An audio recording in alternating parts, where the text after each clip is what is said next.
Assalamualaikum warahmatullahi wabarakatuh. Kami dari kelompok 1 akan mempresentasikan materi sastra Melayu klasik. Menurut para ahli, 1. Mursal Esten. Mursal Esten berpendapat bahwa sastra adalah pengungkapan dari fakta artistik dan imajinatif sebagai manifestasi kehidupan manusia dan masyarakat umumnya melalui bahasa sebagai medium dan memiliki efek positif terhadap kehidupan manusia. 2. Terry Eagleton. Sastra merupakan karya tulisan indah atau belles letters yang mencatatkan sesuatu dalam bentuk bahasa yang dipadatkan, didalamkan, dibelitkan, dipanjang-pendekkan, dan diputarbalikkan, dijadikan ganjil atau cara pengubahan estetis lainnya melalui alat bahasa. 3. Artarsemi.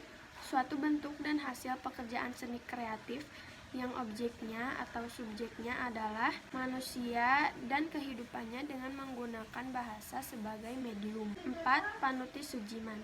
Sastra merupakan karya lisan atau tulisan yang memiliki berbagai ciri keunggulan seperti keorisinalan, keartistikan, keindahan dalam isi dan ungkapannya.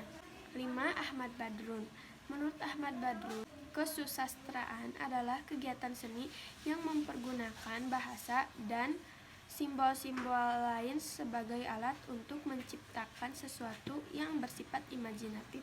Pengertian, sastra Melayu klasik adalah sastra lama yang lahir pada masyarakat lama atau tradisional, yakni suatu masyarakat yang masih sederhana dan terikat oleh adat istiadat.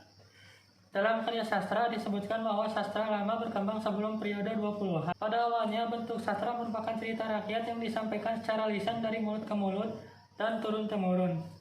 Sastra Melayu klasik sebenarnya merupakan karya sastra Indonesia yang dihasilkan antara tahun 1870 sampai dengan tahun 1942, yang pada waktu itu berkembang di lingkungan masyarakat Sumatera seperti Minangkabau, Langkat, Tapanuli, dan daerah Sumatera lainnya, orang Tionghoa, dan masyarakat Indo-Eropa. Naskah Melayu klasik ada yang lisan dan ada yang tertulis. Yang lisan merupakan dongeng terdiri dari fabel, legenda, mit, dan parabel. Sastra Melayu klasik yang tertulis menggunakan gaya dan ragam bahasa sekarang terasa sangat kuno. Sastra Melayu klasik banyak menampilkan tulis yang kurang efektif. Sastra Melayu klasik berbentuk prosa terdiri dari dongeng, cerita rakyat, cerita pelipur lara, cerita jenaka, hikayat, sejarah Melayu, peribahasa, dan pepatah politik. Sedangkan yang berbentuk puisi terdiri dari pantun, syair, solokat, talibun, gurindam, dan kamina atau patun kilat. Karakteristik secara universal dapat diterapkan di mana saja, kapan saja, siapa saja. Secara klasik imitatif, yaitu ini adalah imitasi atau imitasi turun-temurun. Secara tradisional, yaitu pertahankan kebiasaan masyarakat atau adat kuno. Dan didaktis, yaitu dari pesan untuk mendidik masyarakat baik, pesan moral, dan pesan agama atau agama.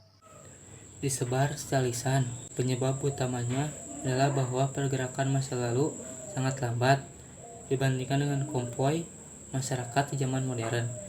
Oleh karena itu, penyebab budaya dan cerita secara lisan akan mempercepat penyebaran cerita dibandingkan dengan penggunaan media tertulis. Selain itu, melalui budaya lisan, masyarakat juga mampu lebih intens menyampaikan nilai-nilai positif yang terkandung dalam cerita sehingga pesan moral yang dikandungnya mencapai pendengar lebih cepat, efektif.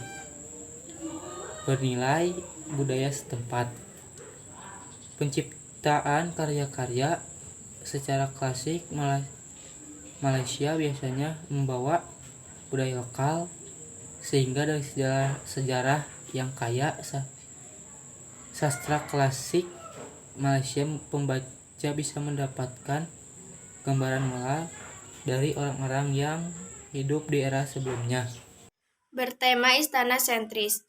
Sosok itu biasanya adalah raja atau pangeran yang kuat dan kisah cintanya. Akhir cerita selalu bahagia. Anonim. Anonim dalam arti tidak mengetahui siapa penulisnya. Hal ini disebabkan oleh fakta bahwa di masa lalu tidak banyak orang yang mengejar popularitas. sehingga penulis lebih berkonsentrasi pada penyajian karya yang berfokus pada fungsi cerita. Macam-macam sastra Melayu klasik. Untuk sastra Melayu klasik ini dapat dibagi menjadi dua bagian, yakni satu, berbentuk prosa, yaitu sejarah atau silsilah, hikayat, sage, dongeng, legenda, fabel, dan mitos. Dua, berbentuk puisi, yaitu soneta, stanza, puisi, pantun, karmina, gurindam, seloka, talibun, bidal, dan mantra. Dari pembahasan di atas dapat disimpulkan bahwa sastra Melayu merupakan sastra lama yang berada di Nusantara. Sastra Melayu berkembang bersamaan dengan agama Islam pada abad ke-13.